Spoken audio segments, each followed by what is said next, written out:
so short. The things we do for journalism. Thankfully not old enough to have been a hero in the 70s, so... Everybody's watching to see, like, what's he doing? Hello and welcome to the Emerald City Video Podcast. I'm Russ, and this is Zach. Hello. How goes it? And we're doing our May roundup.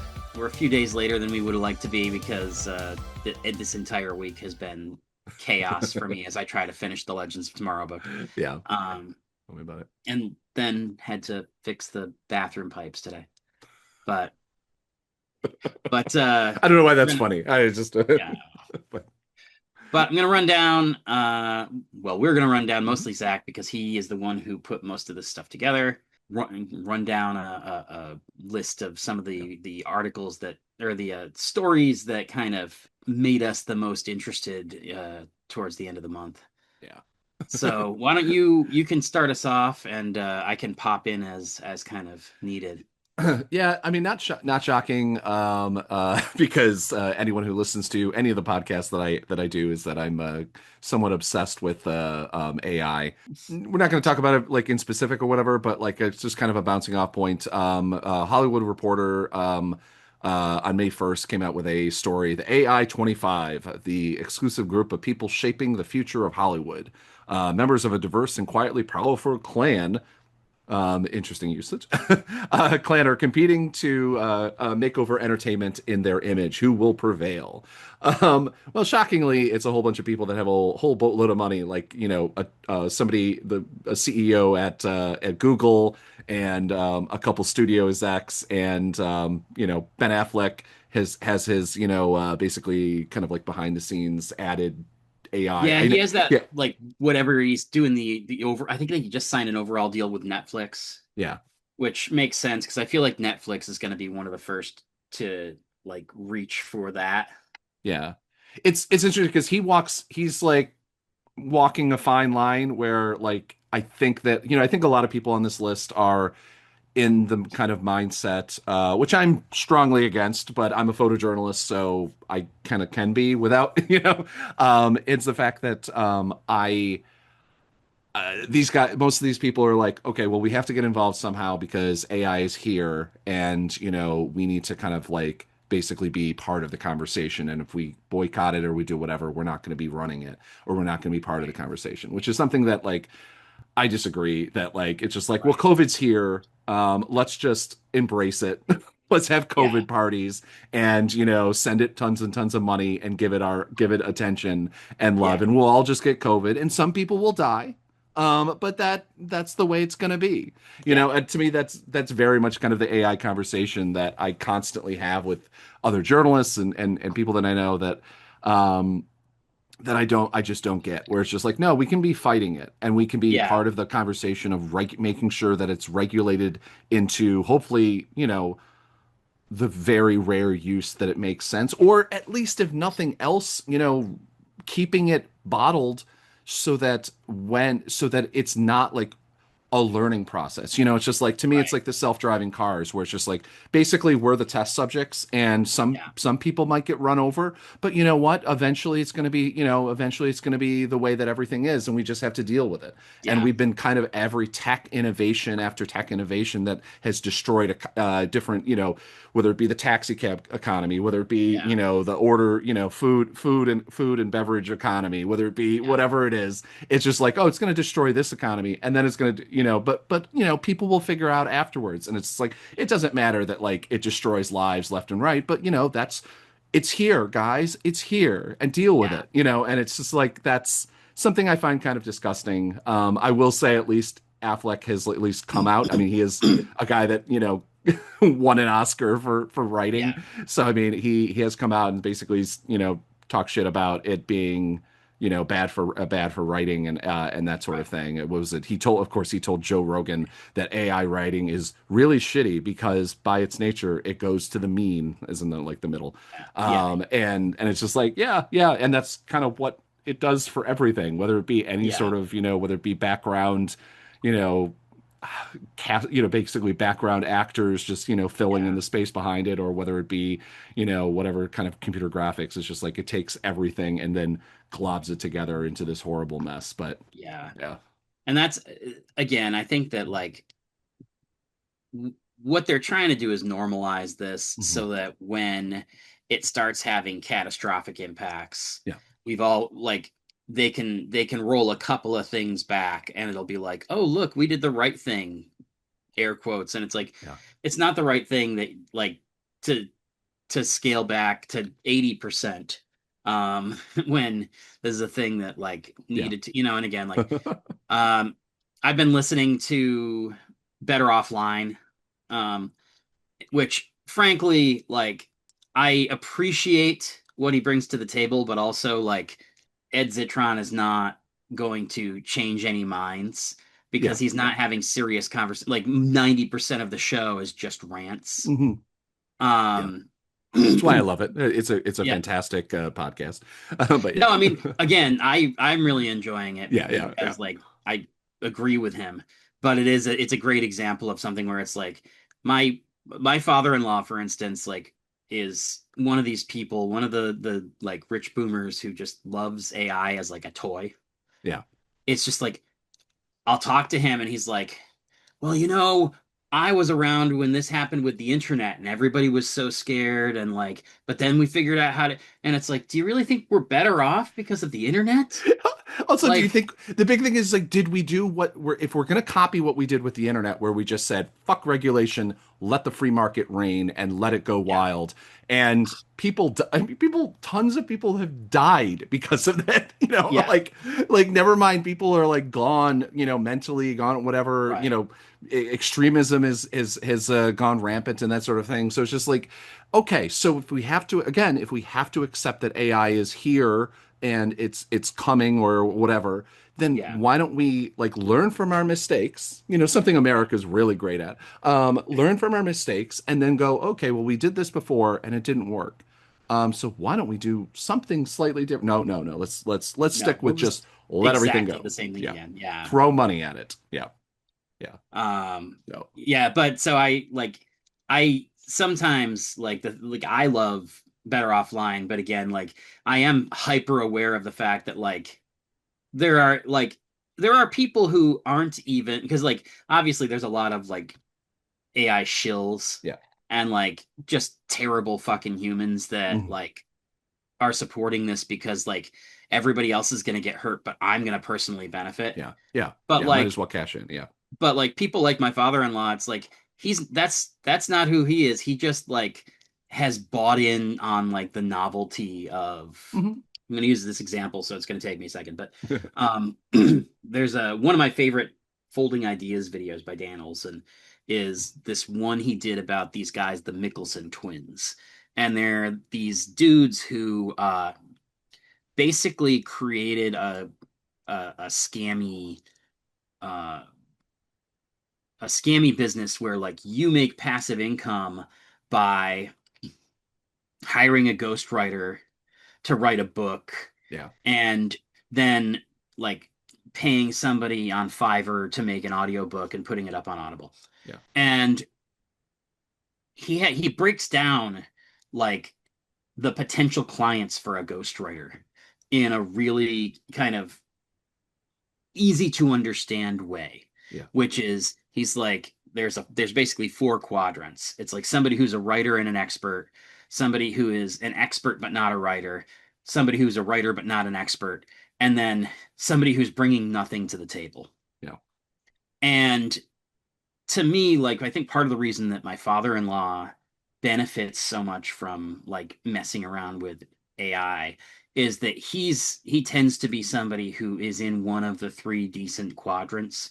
Like he'll have AI create a step by step for him to do a woodworking project by Yeah. plugging in all of this expertise that he already has and Yeah. just being Yeah. like, give me a workflow. hmm Um, and so again, I think there's an argument to be made that it's still not super ethical to be doing that if creating a workflow and saving yourself half an hour drains the lake. Yeah. Um, Yeah. but I do think that like people like Jeff get a different experience of AI than is the mean Yeah. because again, he falls into one of the three squares where like he's bringing something to the table, and the AI is not just like Mm. vomiting things Yeah. back out at him indiscriminately, because what he's put into it is actually Yeah. meaningful Yeah. information. I mean, he's again, it's just like, there's always the thing. It's like whether it be Facebook or Twitter or whatever. Yeah. It's just like if it's free, you yourself are actually the product. Yeah. You're the thing that is being sold, like the Twitter or whatever. Yeah. So I mean, like the fact that he's dumping all this information to AI, giving this expertise of decades of Yeah. woodworking skills and everything like that, is like he's actually like trading. He's not actually getting a benefit. He's getting the raw end of this deal because he could do this. He's done this without the skills. It makes his life ever so slightly easier. Yes. Right. I mean, that's, like so many things, like, but it's, and again, it ends up being like, if that's the, like, this, the end of, if that's like ends up being the main use for AI or whatever, then it's not necessarily the worst thing. The problem is that that ends up being like, okay, well, I have a medical plan. I know that I have these things, and I know I have this many problems. AI tell me, and so the problem is that AI continues to sell itself as this like end all to be all. Yeah. It's gonna replace supposedly. What is it? X-ray technicians were going to be replaced, 10 years ago or 15 years Yeah. ago or what it was, and now it's not. Does it Well, maybe? Yeah, you have asinine shit like Sam Altman yeah, saying that GPT-5 is like having a PhD level expert in everything. And it's like, there's no expertise there, because like in order to be an expert, you have to be able to filter the irrelevant information yeah, and present the most useful stuff. And like, it can't. yeah. Even if in a perfect world where an LLM has nothing but good information in it, which Hmm. obviously like that's not true of any of Yeah, them. yeah, But like in a perfect world where somebody designs a truly as ethical as you can be one, where it's training on expert information and yeah, only spitting, it's like it still doesn't have problem solving skills. yeah. It can't like figure out what is the most important thing, you know? Well, it can't. I mean, it very can't. I mean, like you can go, and I mean, this is one of the problems. I think the COVID example comes up again, is that everybody was at home reading, thinking that they're reading, whether it be the CDC database on like, oh, this Yeah. person got a bad reaction or whatever. And so they're reading all of this information and then reading what they think is experts, or maybe watching YouTube videos from people that they Right. think are experts, or at least are portraying themselves as experts, and then filtering that through their, mesh of a brain, and thinking that they're coming out with good information. And this is Right. the same thing that happens with AI. I mean, like we know that AI is basically is just pulling every conversation from Reddit and Yeah. and basically kind of like portraying that as like, oh, okay, well, obviously this random guy in Reddit has like enough upvotes, and so it's the correct information. The problem Right. is that that's not always true. That's just the person that got like the most amount of like attention Yeah. for whatever the comment is. It could have been a bad, it could have been a controversy. Basically, again, this ends up being the thing. It's like where Facebook, we had this problem many years Yeah. ago, where it's like controversy ends up ruling. So we Yeah. end up seeing things that have a lot of interaction, and going up to the top. And so Yeah. I just we could keep going on about this, but we've done this conversation a million Yeah. times. But I do have to add the one that's been like the monstrously disappointing. I mean, like we've had, Fincher is looked into, has been kind of having this conversation about AI, Yeah. like a lot of really great, like Darren Aronofsky is kind of one of the biggest ones that's been, because he's like full on, Yeah. embraced it, and already has been publishing videos that were really, really shitty AI like production things. But the biggest disappointment one is Martin Scorcese, who just let's see, he has joined Black Forest Labs, an AI firm, as a Gen AI, as an advisor position. Mhm. And the only reason I'm bringing this up is just because it ties into Boots Riley, who's always has fantastic takes on it. Yeah. Obviously, he has a new film out. If you can see it still in theaters, I Love Boosters. But he said. My guess, at 83, they gave his family a gang of money. They throw tens of millions left and right. He wanted the income stream for them and feels like AI will fall on its face anyway, so he doesn't give a fuck. He wrote on Twitter. If that's not the case, extra fuck him. Separately, go see I Love Boosters, which I think always like it's I it, my aunt always used to say when I did something, bad or whatever, she would say, "I'm not angry at you. I'm just disappointed." And Yeah. that it was like a family thing that like that crushed me as a kid. Yeah. Like my grandmother would say it too. It was like very much a Rooter family, that side of Yeah. things. And I feel like that's to me like with Scorsese and kind of all like the ones that aren't like actively trying to Right. push it and like do whatever, but it's just like I'm gonna sign on as a board on that. It's the same thing, same reason why I kind of go, don't go on Rogan, is Yeah. like because you're giving the prestige of your like liberalness, leftiness, or your whatever, Yeah. your expertise to this shit show, right-wing, fash-friendly Yeah. podcast that gives out bad information. So we were like Joe Rogan, be like, I talk to everybody, and it's like to me, it's like AI. With now that they have Scorsese is like got to be. I can't think of another a bigger name Yeah. that they could have possibly gotten. I mean, James Cameron is not necessarily surprising that he's involved in it just because he's always on the Yeah. forefront of things. Yeah. Well, and And he's like again, he's like a guy who's constantly a tech nerd. Mhm. Like he always wants to be like looking into like what Yeah, are we going to be doing in 10 years? yeah, And again, I don't think that we're actually going to be doing AI in its current form in 10 years. I think that it's probably going to collapse and then we'll have some version of it yeah, that's somewhat less catastrophic that comes out of the ashes. yeah. I mean, I hope. But but That would be the best case scenario in my eyes that comes out yeah, of it. I think what it's really going to be, it's going to be, again, to keep the COVID metaphor going, it's going to be like COVID, where it's still around and it's still killing people. It's just no one talks about it. And so I think yeah, it's just going to that's be in the also back. It's just going to be in the back rooms. yeah. And haha, I know current movies that are in theaters. But I think it's just going to be in the background and like kind of like it'll pop up at the worst times. It's going to be like Yeah, we're never going to get another DVD like 4K restoration of a movie yeah, that isn't AI. I just think that that's like over. I mean, obviously I think we've talked about this, but I wish I had actually pulled up this article. There was a great kind of article conversation about how studios have gotten rid of they've kind of stopped doing restorations and now it's like up to right. basically film activists and archivists, kind of like Yeah, what we talked about with Rubberband.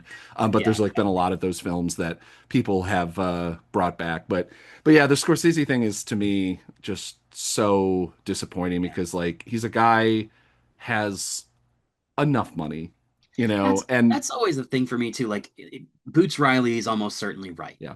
in the sense that like it's a truckload of money, and why does he care? Like he's 83. Yeah. He doesn't think that this is going anywhere. Well, So like the biggest why thing is not? he's not going to be the thing that always pisses me off about like the boomers and the older ones when they like push these things is they're not going to be around to see its good or Yeah, ill effects. And right. so that's the thing that really irritates me about like, all these rich assholes who are like, okay, Yeah. I'm going to add my name to whatever. I'm going to build a data center because it's going to make my family some Yeah. extra $12 or whatever. That's actually it's funny because you mentioned the Backrooms in passing, and Yeah. like that was one of the things I pointed out the other day. So Kane Parsons, the kid who directed the Backrooms, Hmm. um, responded to the Scorsese thing Hmm. and was like, basically, you're never gonna see me making a movie using AI because like, what's the point of making something if you're not making it? Yeah. And I quote posted it on either Blue Sky or Threads, and I was like, the difference here is that Kane Parsons is young enough that he is going to have to live with Yeah. what comes next. Yeah. The environmental and economic calamity that everybody can see coming and everybody refuses to do anything to stop, um, is never going to impact Martin Scorsese because Yeah. by the time his wealth is not enough to protect him from it, he'll be gone. Yeah. And Kane Parsons is 19, and by the time he's our age, like this will have all gone tits up. I mean, see that to me, it's always his whole thing. I'm trying to find defeats the purpose of filmmaking. Yeah. I get no enjoyment from using things, which is like that's the thing I just don't understand. Is that I don't understand people like Darren Aronofsky and like the only thing I can think of is that like as so many of these people have just become producers and they come out with like one film every 5 years or whatever and kind of do things, is that like, oh, it's just kind of annoying we have to deal with all of these people. Like we have to Yeah. deal with we have to deal with a storyboard artist. And I'm like, I think about, I think about like the crew, like sitting down when when I was in film school, or just even like when we were even documentary work, where you, with the few times that you can kind of storyboard something, to me Right. it's like the most enjoyable part of like trying to figure it out beforehand, Yeah. what you can do to kind of get the best thing or put it together as like just a paper edit kind of thing. Yeah. And it's just like, I don't like, if you don't like that, then I don't know, what are you doing? Like, what are you doing in Yeah. this field? It's the same thing with all the writers that are using AI to kind of like, unless you're literally Yeah. just writing books to pump on to pump out in on Amazon to like Right. just churn and burn kind of thing. Okay, you're not actually a writer. Shut the fuck up. Like, oh, Yeah. you're an AI code, whatever. I don't know, Yeah. prompt monkey. And and so it's just I don't understand what the point is. And the funny thing is that I'm like, I actually didn't really have that much interest in seeing Backrooms, but I'm like, now that I've like read his comment, I'm like, fuck, Yeah. I'm gonna have to go see it now because Well, like, one thing I will say, and I haven't heard great things about the movie. Well, I mean, that's not true. I've heard wildly mhm, diverging things same. about the movie. But Phil and Chris Booth's Ulterior Motives, that song that they're making the documentary Yeah, about and all that, is in the back rooms yeah, because apparently it's like the thing that it has that made it so compelling to people mhm, was it felt like something that you've heard before, yeah, even if you hadn't. It has that like weirdly persistent like feeling. yeah, And so apparently Parsons was like, no, that's perfect for the back rooms because like the whole concept is like, obviously it's playing with liminality, but it's also like the lore around it is like this thing of like a world where nothing's quite yeah, right and you yeah, can't put your finger on why. yeah. And so I was just like, that's really cool to me, like because I really like Phil and Chris, and I'm cheerleading for them all the Mhm. time. Yeah, no, Um, I mean that's I don't know, like again, that's like just the fantastic part of filmmaking is like trying to figure it out and trying to figure out like, yeah, going, I always think about our time on the set of Velocipaster 2, and it's just like yeah, just people like you could tell everyone was goddamn fucking exhausted, but they were yeah, having like the time of their lives. And it yeah, was just like because they were creating something that people wanted to see and that mm, people that like they knew that people were like waiting yeah. for, excited for, and it was Well, so tangible. yeah. Well, and the other thing is like because of the nature of that movie, that's a really great Mhm. example. Because of the nature of that, like ultra low budget, like self self produced, like everything being very tactile. Mhm. It's like part of their whole thing was like you can find these creative, inexpensive ways to do shit, and nobody's gonna bitch Yeah. that like Velocipaster cheaped out. Yeah. Like because people who are watching that Yeah. are watching it specifically to see like how do they make a movie like this? Yeah. You know what I Yeah. mean? Yeah. It makes me not to bring it back to Scorsese again, but like the Mhm. fact that like he, and I know it was completely overblown and him kind of like shitting on comic book movies and stuff like that. Yeah, yeah, But like somebody comments where it's like, I never want to hear him say another fucking goddamn word about like the deadness of comic book movies yeah. now. I mean, and Like, that's or the thing. whatever it is. And it's, Like, yes, it was overblown, and yeah. like a lot of it was like that stupid thing where like the first one got clicks, and so then Yeah. reporters asked the stupid, Yeah. and like I never blamed him for responding because it's like no, like if you're being asked the question, Yeah. you're gonna like most of the time these like you're gonna respond, Yeah. but like I will say I'm fully on board with those people. Like you can't sit there and go making IP based tent poles with a bunch of computer effects Yeah. ruins the cinematic experience. Yeah. And then also say like, but Loki, I fuck with AI. Yeah, You know? yeah, yeah, yeah. I'll take Like, the cat. I'll take the check still, though. Like you don't get yeah, to do that. Like especially when you're, the kind of artist that he is. Right. If you're producing Terminator, if you're not Terminator, if you're producing like Transformers and crap like that. Yeah. Like I actually haven't heard Michael. I that's something I actually want to.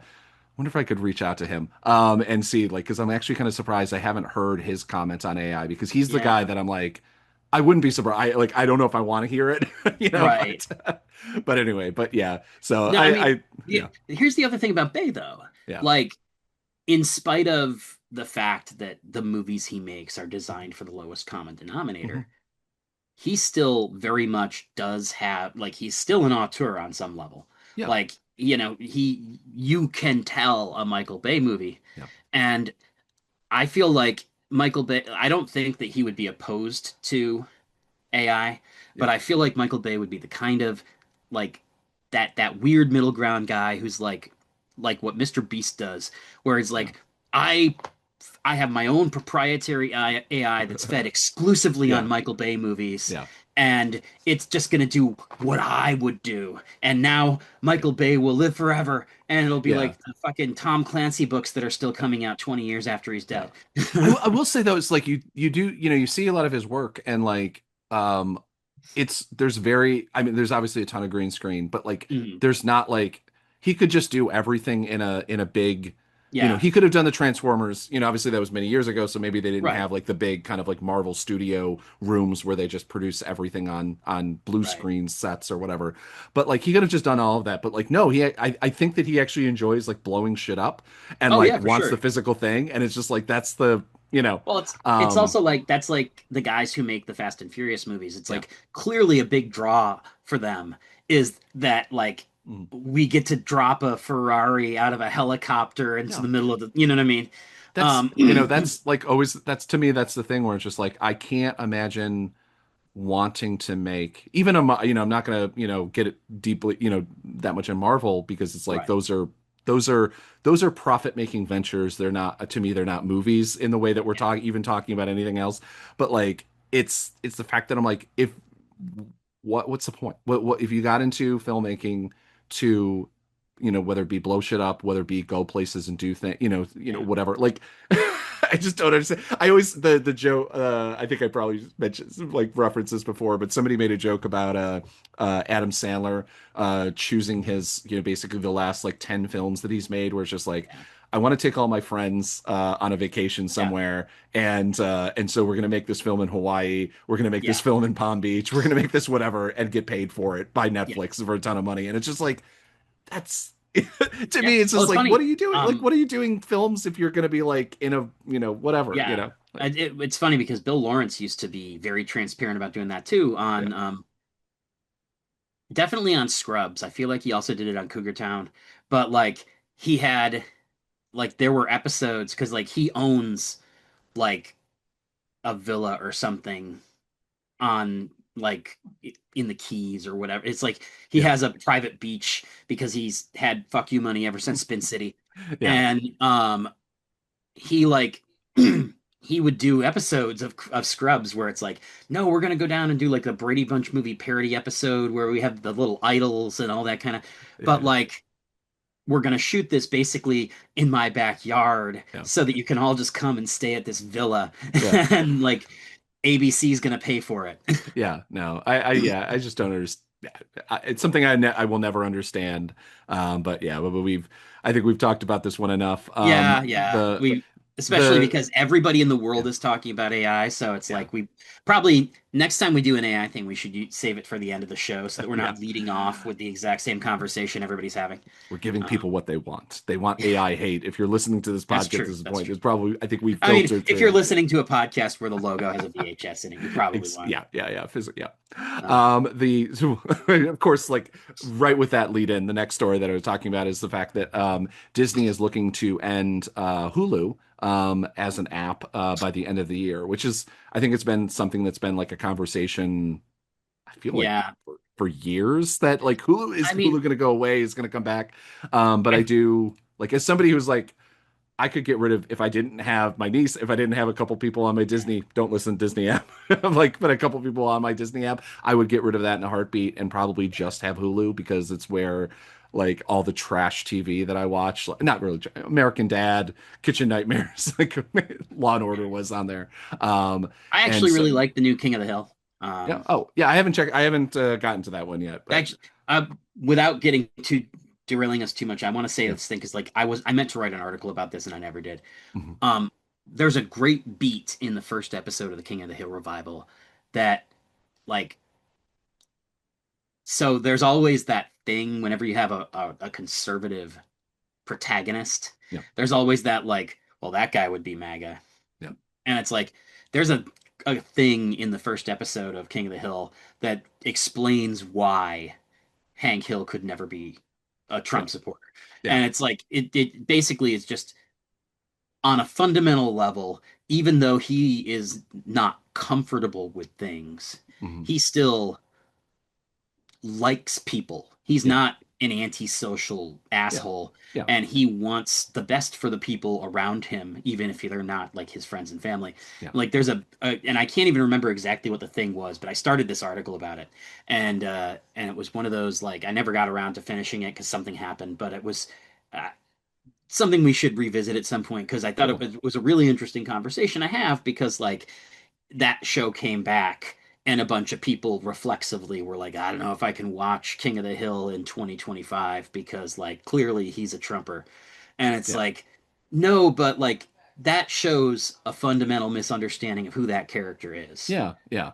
Because to me, Totally. it's like that he could never have been even like, yes, he is redneck coded, but he's not that kind of redneck, Yeah. you know? I think it's also interesting because like there is like a lot of um I would like East Coast elite kind of or like the Yeah. the coastal elite kind of people that have like a deep misunderstanding of like redneck and the Yeah. fact that like no there is a genuine I think it's overblown a little bit. I get into this Right. argument with a friend of mine who's from West Virginia like his family in West Virginia and I'm like Yeah. yeah they've made their choices now. Like they used to be I would have said that like yeah no they're very like independent spirited and I mean whatever Yeah.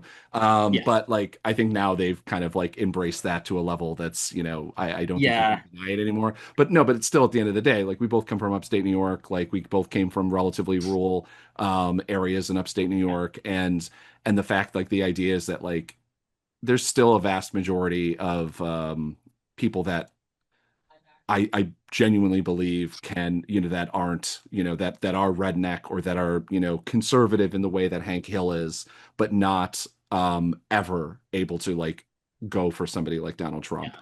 And because it's just like he gauche. I don't know. I'm trying to think of like how Hank would respond to like somebody Yeah. like Donald Trump. I think he would just be taken aback by him and Yeah. just be like, ugh, Yeah. And I think that that's the way. I think that's the way that I hope that most America was going to respond to him in 2015, Yeah. when he kind of like appeared as a candidate. But yeah, obviously I was wrong on that one, but Yeah. but yeah, but I don't anyway, even yeah, I don't even know if wrong is the right thing to say yeah. because we were hoping for that. I don't think necessarily we expected it Yeah, because we I felt was let's just say disappointed. I'm not angry. I'm yeah, just disappointed exactly. in you, America. This is the theme of the episode apparently. Yes, yeah, yeah, pretty much. Yeah, no, it'll be, but the Hulu thing, it'll be interesting to see Yeah. I mean, how, like, it's hard to be surprised yeah, considering that like I mean, they said they weren't going to do it when they bought out uh CBS's or was it yeah, CBS who had a share? I think so. No, because Yep. CBS was the one Or who didn't NBC. have any fucking streaming for the longest time. So it was NBC. Oh, okay.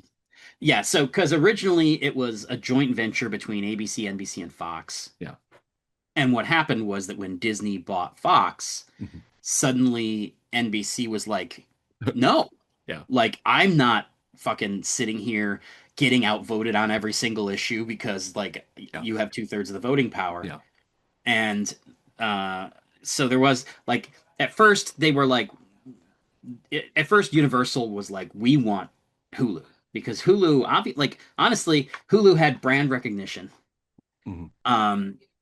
in a way that like Peacock still does not. Um, but Disney ultimately for whatever reason decided that they wanted two streaming platforms and said that like oh no we're not obviously and immediately going to kill Hulu. Yeah. Yeah. But it was like from day one, you're like, this isn't a sustainable model, especially because basically no streaming service is profitable until it's been out for 20 years. Yeah. Obviously, like Yeah. I think as far as I know, Netflix is still the only one that's actually like profitable. Yeah. And so of course it doesn't make sense to have two separate apps that are both losing 20 to 50 billion dollars a year. Yeah. Like, why would you want that? Um, it will be interesting to see. I'm curious on like how much is going to end up transferring over, like what's the kind of going to be thing, because it's still like I don't know, opening up the Disney every once in a while I forget that like you can watch most stuff now yeah, that's on Hulu, or at least like kind of more yeah, original programming certainly.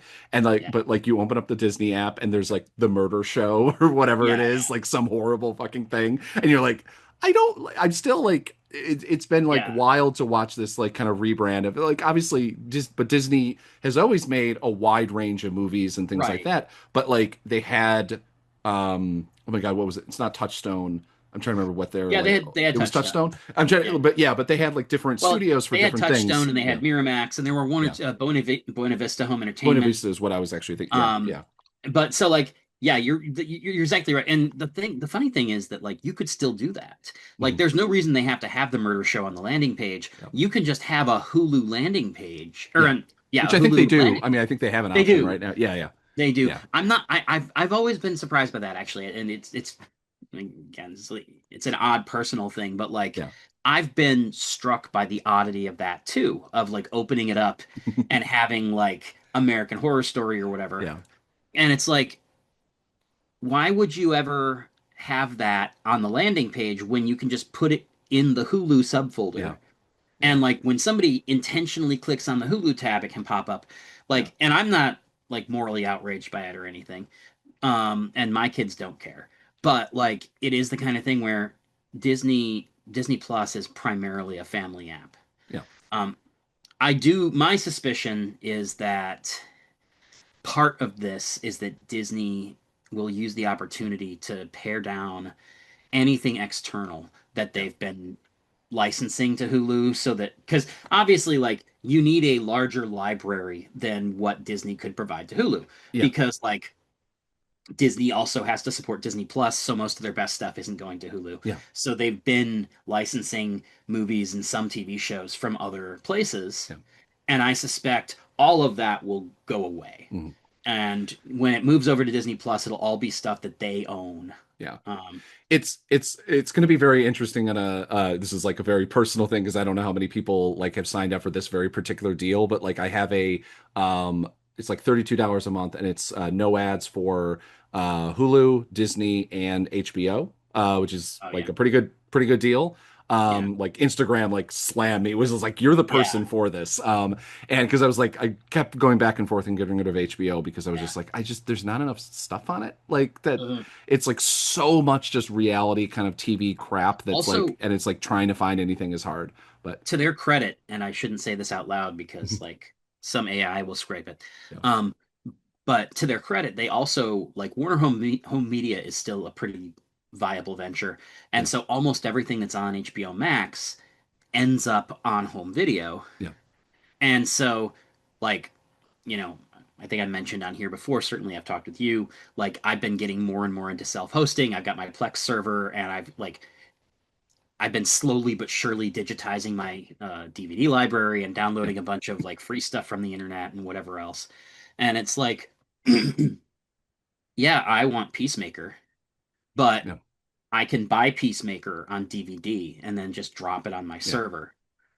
yeah. Um, I Yeah, mean, no, unfortunately, they haven't made a home release for Conan O'Brien Must Go, so I it's been still watch for yeah, Conan. yeah, no, nice. But the reason I even bring that up is because it's been interesting the fact that a bunch of HBO content shows up in Hulu Oh now yeah, on my very particular app, and so I end up watching Last Week Tonight on Hulu, yeah. and like some It there's does like weird admittedly have delays a that much better interface than HBO. and so like this is like one of the things that's gonna like really irritates me because Yeah, it's like Disney, you go to the Disney app and it's this glom of content, like there's just yeah, like content for days. It is still better organized than Netflix, which is like now that I have like an ad-based one, and I'm probably going to end up canceling it next. I think in 2 weeks or next week they up it's only like $1 more, but still like kind of ridiculous. But it's still impossible to find anything at all on that app, and like what they have, or to figure out what they have, because they never advertise anything and they never promote it. So it's just like, oh shit, I don't even know. And also they don't. My biggest gripe is they don't have trailers for their own content, and it's maddening that I have to go on my phone to search. I'm like, what is this show? And I understand the reason is they just want you to start watching it, but I'm like, I I don't want to get 30 minutes into a fucking movie and realize it sucks, or it's not about what I thought based on the little graphic anyway. But no, I mean, it'll be interesting, because I mean, like, it'd be interesting if, if whatever the Paramount deal happens or whatever, and then we end up combining in that world. And so we're like kind of like going back to having like 3, 5, and 9 again, which that was our local upstate New York, like through the NBC, CBS, and ABC. And so it like slowly kind of going back to that, which is, I think, like it's not good, but it's also like monetarily, somebody who wants to see as much content as possible. Like there's, I'm so irritated. There's one show on fucking Apple Plus that like I want to watch, and I'm like, fuck, I guess I'm either gonna have to visit one of my friends who has Apple Plus for a couple days and binge it, or I'm gonna have to like get it for 1 month and then remember to actually delete it or cancel it after I watch that, because there's not enough content on there. But at least since you have an Apple device, it's relatively easy to cancel, because like you can just go to your account and hit a couple buttons. I give Apple a lot of credit. They do admittedly make it as easy to jump off as they do to jump on, which in a world where things like Adobe exist, it's like, I mean, it's kind of the least you could ask for, but it's also not, because like we live in a world where people don't fucking do it. Yeah. Well, it's a pain in the ass. So I don't even want to think about how many like monthly subscriptions and shit like that. Like none of those, like the Rocket, like the Rocket loan or whatever, that are supposedly, it'll find all your like repeat subscriptions and help you. All that's a fucking lie, by the way. Like I've done this before. I paid the money for months because also I forgot to cancel that thing. Yeah, of that course. thing. And it was like, oh no, they can't do this. Like this is actually not legally allowed. They can't go and cancel something for you. It's funny because like I know exactly what you're talking about. I've done the same thing. And it's like, what happens is it says like, well, if you designate us as an agent for you, then we can go in and just do it. And you don't have to jump on the phone or anything and like blah, blah, blah. But it's like, but no, like every service saw that happening and immediately responded with a terms of service change where you cannot designate a stranger as an agent. And so now it's like you just go through and you click the little boxes and it says, we're sorry, it's not supported on this app. You have to call this number. Here's the number though. This is see, we did something. We gave you the number. But I think that those guys, that's part of their business plan. Like if you're actively selling a product that is a subscription product to people where your customer base are explicitly people who have said, I forget to cancel my subscriptions. Like that's your business model. You know what you're doing. No. Newspapers rely on that. Everybody relies on that. But our next story is kind of a weird one. And it's something that like the fact that it didn't get like a lot of attention outside of like I subscribe to the newsletter Media Play News, and it's a lot of physical media and theater stuff. I haven't gotten that in a long time. Oh, you know what? I bet I'm subscribed to my comic book address. There you go. You canceled it. You actually succeeded. No, but the story is Netflix among companies possibly eyeing IMAX acquisition, which it's the fact that like IMAX is like one of those, it's like such a weird company. I've been starting to like read more and more about it as because we only have one fucking IMAX theater anywhere near us, and I don't. Does Syracuse even have one? I mean, there's one at Carousel. I don't think there's any other ones. The Regal and Carousel actually did a thing where when they built out and they had that extra hallway expansion, it created a bunch of extra space up top. And so now like you can go through a hallway and there is like an IMAX and whatever the Regal RPX Yeah. thing. Yeah. Yeah. Theater, like there's basically two different theaters. Mm-hmm. It's like the original theaters on one side, and then you go down the Yeah, hallway, now I and on the other remember. I side just have is never yeah, seen a film at that IMAX, yeah. but so I guess it was in a let's see, CEO Rich Gelford speaking on a recent fiscal call told investors that the company should continue either as a standalone public company or quote as part of a larger company. Setting the stage for merger and acquisition scuttlebutt. Which, so I mean, like, how much this is just a random quote kind of taken, Yeah, and like, obviously this is how financial calls right. always, if somebody CEO says something random. But it is interesting because they like it did get me into kind of like looking into IMAX as like, wait, oh yeah, it is. I always think it was like it is a separate company, but it like works with different theaters. Like sometimes Yeah. it's Regal, like ours is Well, attached to an AMC, and so it's just like, oh yeah. And the fact that they have actually been doing really fucking well lately, yeah, and so was it IMAX operates 1,865 screens worldwide across 91 countries and territories, including China, generated $410 million in revenue in 2025, up 16% from 353 million in 2024. So yeah. while the rest of the theater industry, AMC also, by the way, like did really, really well. And I guess this, I forget whether it was the last year or the last quarter, they like huge profits, Yeah. which is, I guess, good, especially considering there's not been there's no the Marvel film, there's no Disney, there's no there's been no huge blockbuster film that they would make it, so it's literally just Yeah, I mean, you know the Mario did really well. yeah And a lot, obviously, there's been a lot of talk about how well both the Backrooms and yeah whatever that other horror movie is. I'm blanking on the title right hmm now. With the girl from Superman and Lois. hmm But like how well those did. But like they did incredibly Obsession. well. Obsession, Sorry, thank you. it Yes. took me a second. They did incredibly well relative to their budgets, and I mean, even objectively, they've done Yeah, very well. But they aren't, and nobody is doing like pre-pandemic Marvel and Star Wars numbers yeah, anymore. yeah. Like the And not the consistent the way that like there's yeah, like six films that are doing, over $500 million. There's like yeah, three. This year's probably going to be that year again. I assume Supergirl's going to do 400 million, something, and who yeah. knows. I think And Supergirl's gonna have legs. It'll be interesting to see. I was gonna mention this later on when we got to yeah, Supergirl, but I'll just say today they did come out with projections. It's projected for a $55 million opening weekend, mhm. which is like less than half of what Superman made.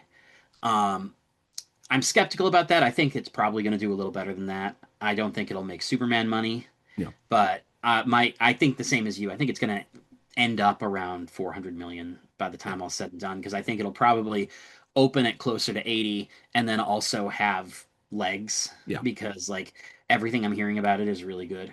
yeah, Um, and the trailers look good. Obviously, yeah. there's a lot Trailer of looks fantastic. enthusiasm for Superman. Um, and so I think it's going to do better than those projections. I also, if I remember correctly, I think that the projections for Superman were kind of bearish. I feel Yeah. like they were projecting like a $75 million opening and then they made Mhm. like 125, which is one of the smartest things that is, and I mean, studios routinely do that. They underestimate so that the numbers look more Yeah, impressive when they, yeah, but like, I think that that was really important on the DC side because DC had a string of failures and like frankly very expensive failures. Like it's yeah, one thing to not make money. I mean, it's one thing to not make $1 billion. yeah, It's a whole other thing to not make $1 billion on a movie that reportedly cost you 350 million yeah, after 100 million worth of expensive reshoots. yeah. And so like that to me it's like it makes sense to lowball those numbers. I'm hoping Supergirl does really well because like I said, I think it looks good. Superman was great. Mhm. I'm very excited for Man of Tomorrow. Yeah. But It's also the like, type of it's also just the type of superhero film that I want to like. I mean, Superman. Like I was just random. Like I've been watching like TV shows and stuff like that, not just like putting a random yeah, movie on. And like that was 2 nights ago. Like I just like randomly put Superman on for a bit, and then like I've seen it enough times that I yeah, feel comfortable that I don't have to like watch the whole thing right, in one sitting. But it was just like one of those. I'm like, I want that vibe. I want that yeah, vibe for a bit because I don't have. There's not that much other content that's like okay, good people doing, Yeah, like a good person doing a I good thing. have heard, and like it's again, I hate framing everything through the lens of box office because I think Hmm. you lose so Hmm. much. But I have heard that Masters of the Universe has that same energy. Yeah. Like somebody used like the Hope Core movie of the summer, which was Yeah. what essentially what Superman was. Yeah. Um, and supposedly it's very entertaining. Like I hope it does okay. The numbers for the first 2 days of preview screenings haven't been Yeah. great, Yeah. and I like it's funny because like it's gotten these really great write-ups and this really great buzz from people who have seen early screenings, and everybody's like it's gonna make $1 billion. Like it's not. Yeah. It's No. He-Man. It's not Yeah. gonna make $1 billion. Like I'm sorry, It's He-Man even with if it's nobody, good. no big name actors in it. It's, I mean, Yeah. even when He-Man, the first one, Masters of it came out, like Dolph Lundgren was like a pretty big star, and at least it had, at least it had that draw. But I mean, like, I literally, who is the guy that's? I feel Nicholas like he probably Galzatine, I is don't he know who somebody? he Oh, is. okay. I don't. So I I always mean, feel like I I mean, I know yeah, he's done some stuff, but I yeah, don't know. yeah, I will say, I obviously am ride or die for Cami Mendez. I love yeah, her. yeah. No, she's She's fantastic. Tila in this movie. Yeah, Um, super super happy to see her get something that's like big and exciting. yeah, Um, and again, I genuinely hope that Amazon has reasonable expectations for performance, and that this meets those expectations and they get to do another one. It seems like they all loved working on it. yeah. Although fuck Jared Leto. Uh, That was my like there's it's very this is again sidetrack of a sidetrack of a sidetrack, but like it's funny because it was like to me I was very hyped for this film, and then I heard Jared Leto and I was like I just have no fucking like the fact that Idris Elba's in it may outweigh the Jared Leto-ness of it all, yeah, but it was funny because there's this fuck, what is the film? Dante's, not Dante's Inferno, but there's a film that basically kind of uses Dante's Inferno is like a yeah, metaphor that's coming out, and the film looks gorgeous. Like it's half black and white, half color. It's beautifully shot. It's got a cast that's like just insane. And then they literally like you watch like 30 or like I think it's like a 3 minute trailer or whatever. You watch a minute and a half, and then they introduce and Gal Gadot. And it was just like you read the YouTube comments, and it's like literally they had me for like a yeah, cast that goes on for days, and then Gal Gadot, and it's like, oh shit, and she plays a major role in the film. I yeah, just don't have like never mind her like politics, like definitely mind her politics. Like look, they're terrible, yeah, but it's just, she just can't. Like she's against like literally like an Academy Award winner, Academy Award nominee, Academy yeah, Award, whatever, Golden Globe, whatever, and Gal Gadot, and you're like, oh fuck. yeah, And to me, that's like, how do these people keep getting? I mean, Jared Leto, I will not understand. He is like the most box office poison. Like they should just yeah. rename him Nightshade. And it's like, but it's yeah. I just don't get. Um, Anyway, I will say, uh, so my mother-in-law, who is, you know, my wife's a few years younger than us. Her mom had her young, and so she's like in our general generation. She's like 12 years older than me or something. yeah, And uh, so she knows He-Man from when she was a kid and was yeah, excited about it. And so like I'm going with my in-laws because originally I had told her like my father-in-law was like had no interest. yeah. And so I was like if you want, I'll go with you because like Mhm. Jeff doesn't seem like he's interested. Yeah, Um, but then Jeff just likes going to the movies. So yeah, even if he's not super interested, he'll kind of give anything a chance. yeah. And so he like bought tickets for all three of us for Sunday. And so like I'm going with them and it's like, oh good, I get to see the movie and hang out with them and not feel like I put personally any money in Jared Leto's pocket. Um, Yeah, yeah. I mean, he's a scumbag and everything like that. Like it's always like bad when it's just like on the scale of scumbags, yeah. he's still up there, but he's not like the worst. It's not enough to be like I can't see this film. And but yeah, no, I don't know. Maybe I'll go see it next week. Our Yeah. local theater closed down, or our local mall closed down, Oh so yeah. now everything is a 30-minute drive. So it's always like making a fucking real choice to go to Yeah. the movies is a thing. But yeah, so I'm I'm um I'm lucky in the sense that Carousel being 15 minutes away or whatever, it's yeah, like I'm unlikely to have that happen yeah, yeah, because like it's not that it's impossible, Yeah. but like Carousel is the big theater within an hour's drive of here in any direction. And so at least in theory, it's like if everything starts to die out and like you have to go to a destination theater, mine is the destination theater. Yeah, yeah, yeah. No, no, it's always funny because my mom refuses to go to Destiny because she's terrified of it because there's a it's the only place people congregate. So there's end up being like, oh, there's a fight, there's Yeah. a stabbing, there's a whatever, assholes get into a fight and somebody shoots a gun, and I'm always just like, oh my god, like statistically. It's fine, mom. So she drives all the way out to, which, to be fair, I think it's a better theater. Drives all the way out to what is I forget what it is called now. Movie, it used to be called Movie Tavern. I think they changed their name Oh, now. Camillus, But yeah, I think it's just Marcus Theaters now. Yeah, okay, Marcus. Yeah. Everybody still calls it Movie Tavern in the same way that everybody still calls Destiny Carousel. So yeah. Twitter I live in X, it. I live in a city that's just entirely populated by the ghosts of what it was back when it was good. And it wasn't Syracuse in our lifetime. Yeah. So I just mean the individual things back when. I know. I know. Like, yeah, no. If I'm going up to Cicero, I'm not going up to Cicero. I'm going to Great Northern. So which like I don't even know if it's anything anymore. I think I'm gonna. It's got a bunch of storage units in it. Oh yeah, I wouldn't be surprised. There you go. Our mall is turning into supposedly a bunch of high-end condominiums because the one thing about Norfolk that everybody wants and needs is high-end condominiums in downtown Norfolk, which is to be like it's like the same thing as Syracuse, where it's just like cool, more overpriced things that are going to not anyone's going to because it's like here's a military town, so it's just like people like usually work within their budgets and, and so they're not not going to be like, oh yeah, $2,300 a month for a studio apartment in downtown Norfolk, which anyway.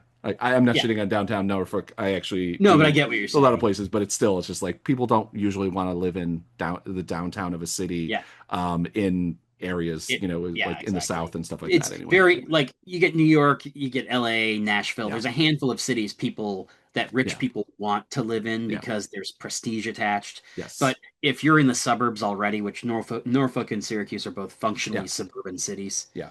And it's like if you're already living in what's basically the suburbs, you don't want to go to the most population dense, most diverse, lowest income, and then pay $2,300 for it. Yeah, it's also. I mean, it's a little more so like Syracuse. Anyway, this is so off topic. I'm not going to go into.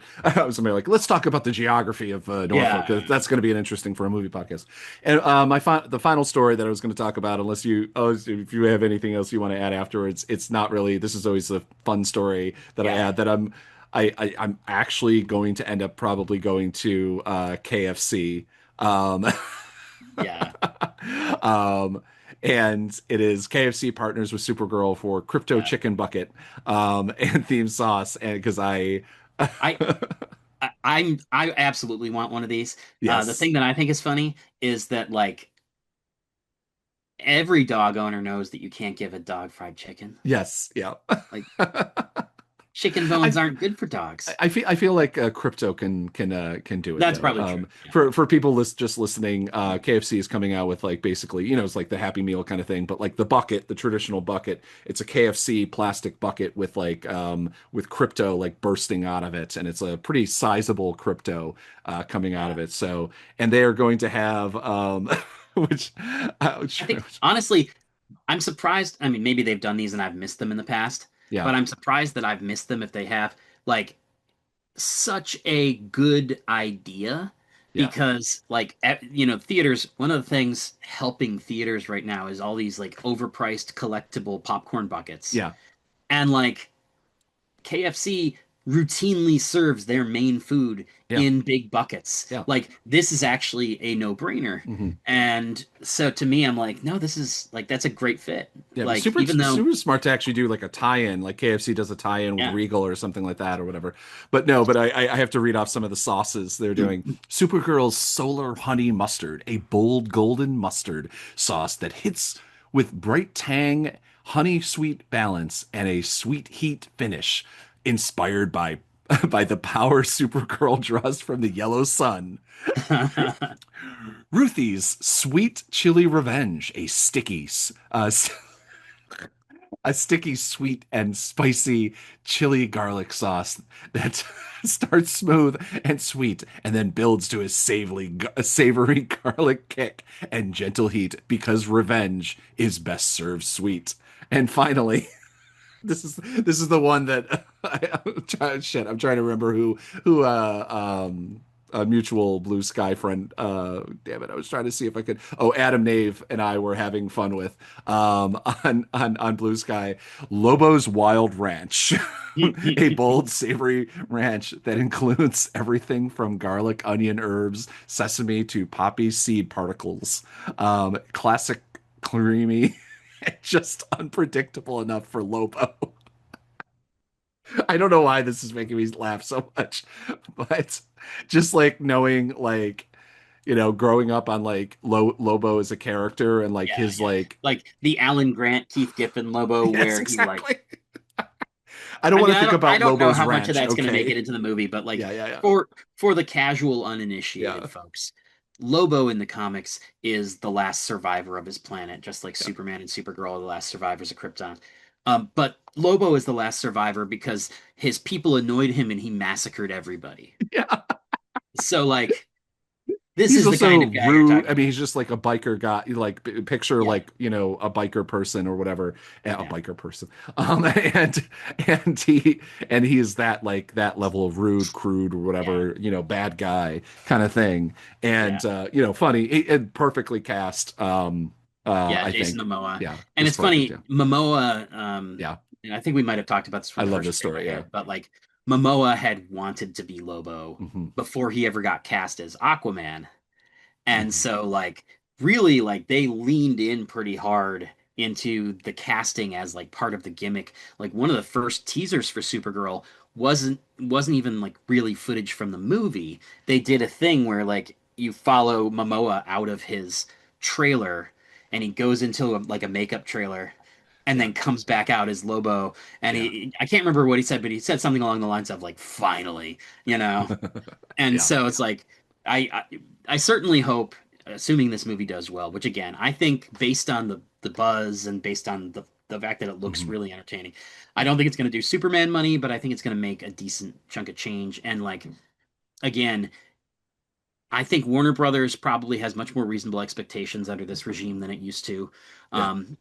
I get the impression that like a $400-500 million movie, as long as you kept the budget in a reasonable place, is going to be an acceptable return. And also like the whole point of putting James Gunn in charge of DC is that he delivers movies that come in on time and under budget. And so I'm hoping that all of that bodes well for this. And if this movie does do well, I really hope that they give Momoa a solo Lobo project of some kind, even if it's just like, you know what I would love to see? Like best idea. There's a great one shot from I think the early 90s called Lobo's Paramilitary Christmas Special. And in it, he's contracted by the Easter Bunny to murder Santa so that the Easter Bunny can become the most beloved holiday icon. Yeah. And hijinks ensue. And somebody has actually done a really great like 9-minute version that's on YouTube. It's been around since before YouTube. I think somebody shot that on VHS originally. But anyway, like that would be a great like HBO one shot in the vein of like the Guardians of the Galaxy holiday special. And so I would love to see something like that. But in any case, like this KFC thing is delightful in the sense that it's just so ridiculous. Yes, here you go. Just found it. Well, for those not listening, we're playing the it's on I'll link it obviously in the bio. The Lobo Paramilitary Christmas Special from 2002. It's on Free Movies Cinema YouTube. So it is. And it's like, how long fantastic. is this? 13 minutes and 27 seconds. Yeah, so it's I should download that and put it on my Plex server. It's longer than some of the things I have on there because I have my my cooped up thing on there. And then I also have Sorry, I was just looking at the credits and seeing if Thank you, there's Mask anything. Man. Yes, nice. I like to think that the reason that one of these guys is called Roger in the credits is because this movie was conceived post Roger Rabbit, and the Easter Bunny is his presence necessitates a Roger. Yeah. That's fun. All right. Well, actually, there's actually very quickly, I forgot, Yeah. or since we were talking about popcorn buckets, obviously, and things like that. I one that I actually probably would have dropped the money for, that I wish that I would have been able to get is Oh my the God. IMAX An came out IMAX with a camera. IMAX camera. It's obviously plastic bucket, and it's for the Odyssey promotion, and it was $50, and unfortunately, and not surprising that it already sold out. But I would have, I'm so angry that I didn't. I heard about it and then like was like, oh, I'll look at that in a second, and then it had already sold out by the I time I wonder if got to that's it. one of those things where they decided to do that because like Christopher Nolan is too precious to have like an actual Odyssey one. And Yeah. so IMAX was like, no, we got this covered. We'll do something. And that way. Yeah. I also I wonder, I mean, like I also feel like I don't know if there will, who knows if there will be one for the Odyssey when, it's in theaters, whether like because obviously it's, Regal has their own version and AMC has their own, but like I also feel like IMAX is like, yeah, like, we're gonna grab some of this fucking money. Oh yeah. Because and it's fantastic. And they like did this looks amazing. No, Like it does. this is like And because some of this stuff is like it's shocking.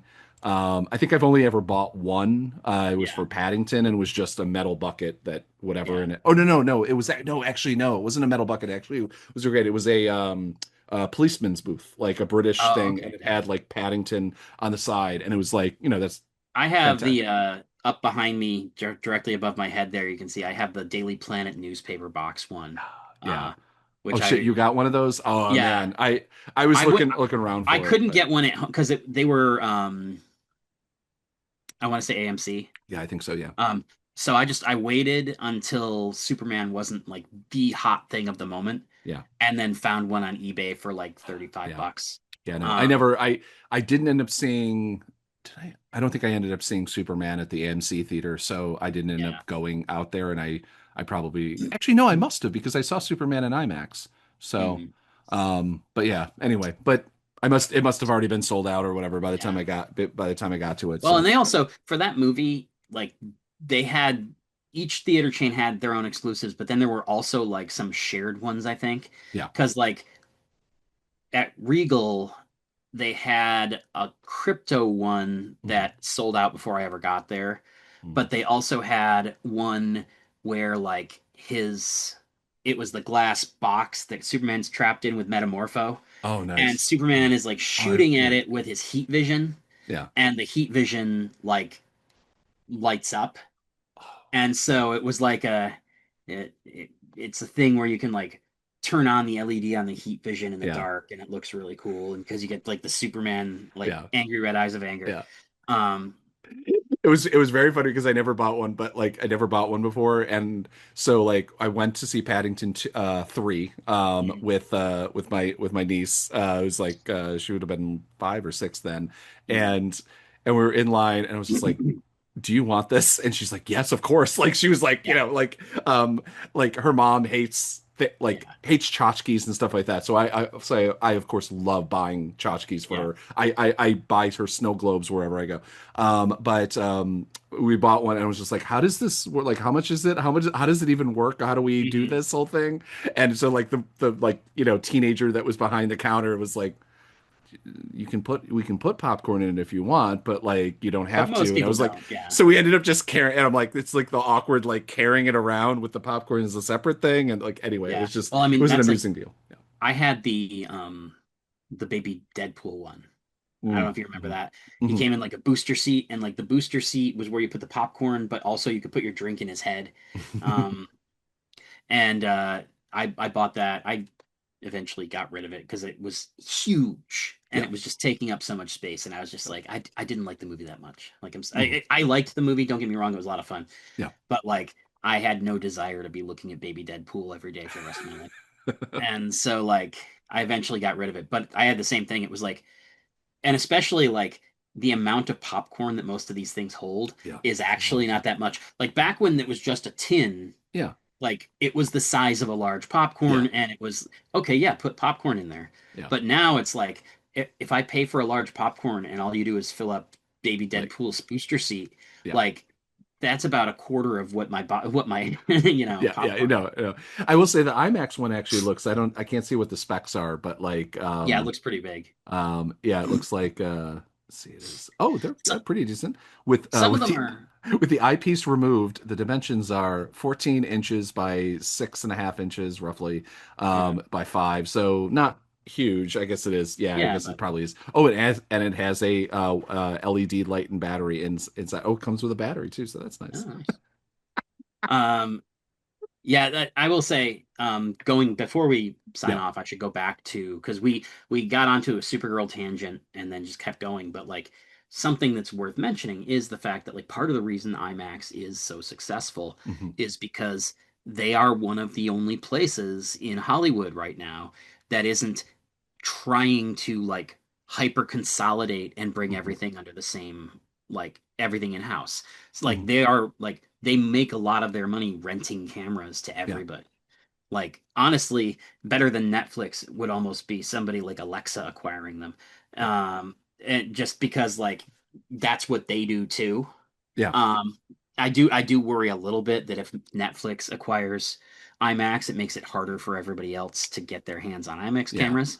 Yeah. It would be funny on some level if it was basically impossible for Paramount to get IMAX cameras because they messed up the Paramount deal or the Warner Yeah. Brothers deal. Yeah. Um, Yeah. but um, but yeah, I think like one of the things that's easy to forget is like how much of their revenue is not contingent on like one of the reasons they're so successful is because it's not contingent on the performance of the films. Like Yeah. they make their money by renting the cameras. Yeah. You know, Dan Olson in one of his more recent videos talked about Beast Games, and there was a some Alexa camera that he's like, this is a camera that is so expensive and exclusive that the only way you can find out the price is by breaking one. Um, Yeah. it's like they don't sell it. There's only a handful of them on the market, and Yeah. like the only way you can find out how much it costs is if you fuck up and have to pay for it. Yeah.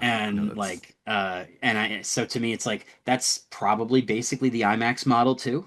Like yeah. I imagine outside of Nolan there aren't that many people who actually own an IMAX camera. Yeah. Yeah. Um, Well, he kind of probably made them the most amount of money out of yeah, everybody yeah, just because of the consistency. Well, maybe not. Or renting it at least probably the most or yeah. beforehand buying it. But yeah.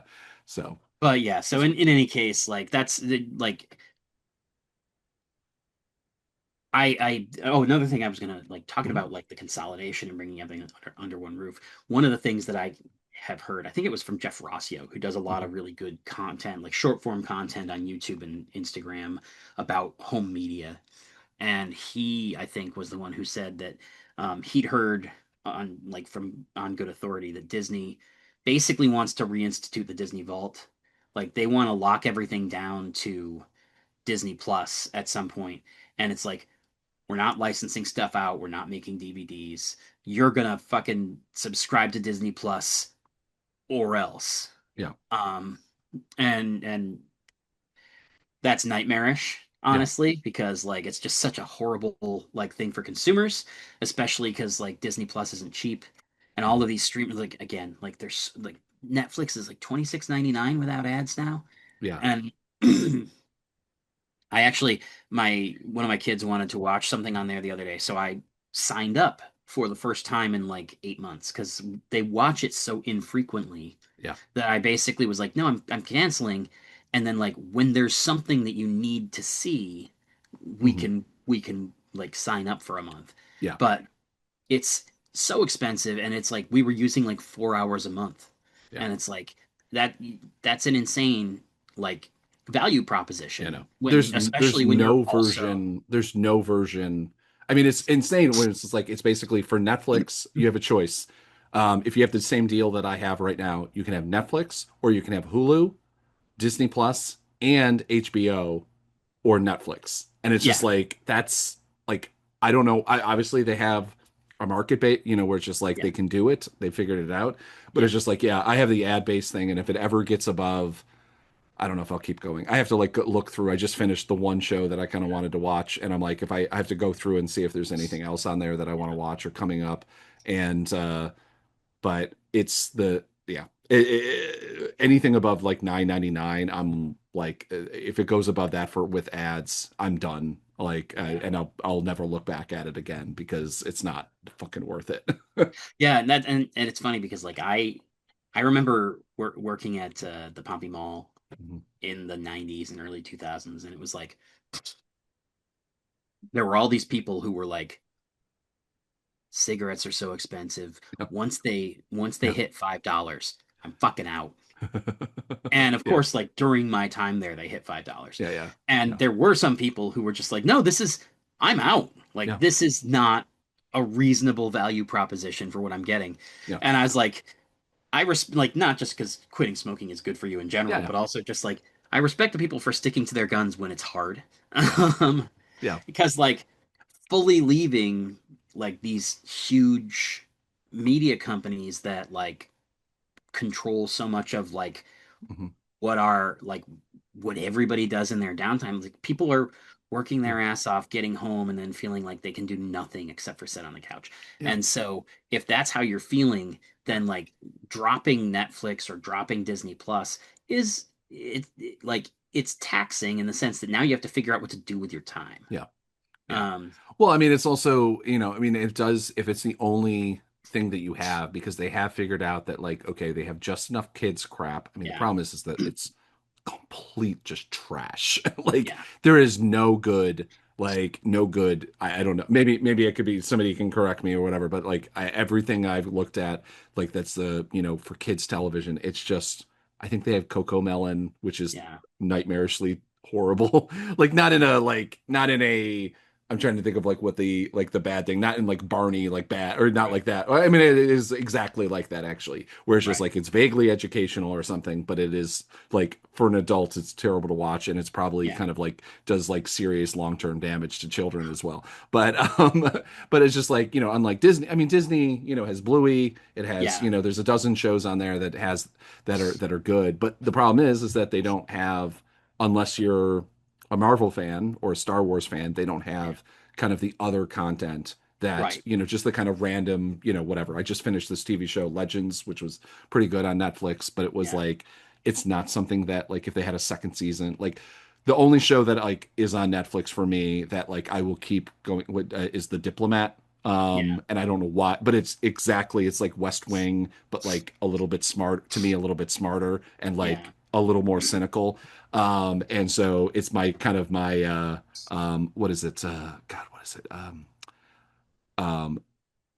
There's a phrase where it's just like, it's not efficiency porn, but it's like, basically it's like people doing competency porn. Thank you. Yes. Yeah. It's basically like the best people are in the best positions and doing the right thing. And I'm like, yes, like this is what gets me right now. So yeah, but yeah, so anyway. All right. Well, that's a good time to wrap, especially because it is like 100 degrees in my office, and so I'm sweating. Thanks everybody for listening. If you've gotten this far, be back here by noon on the 5th day for more Emerald City Video, and always remember to rewind your cassettes.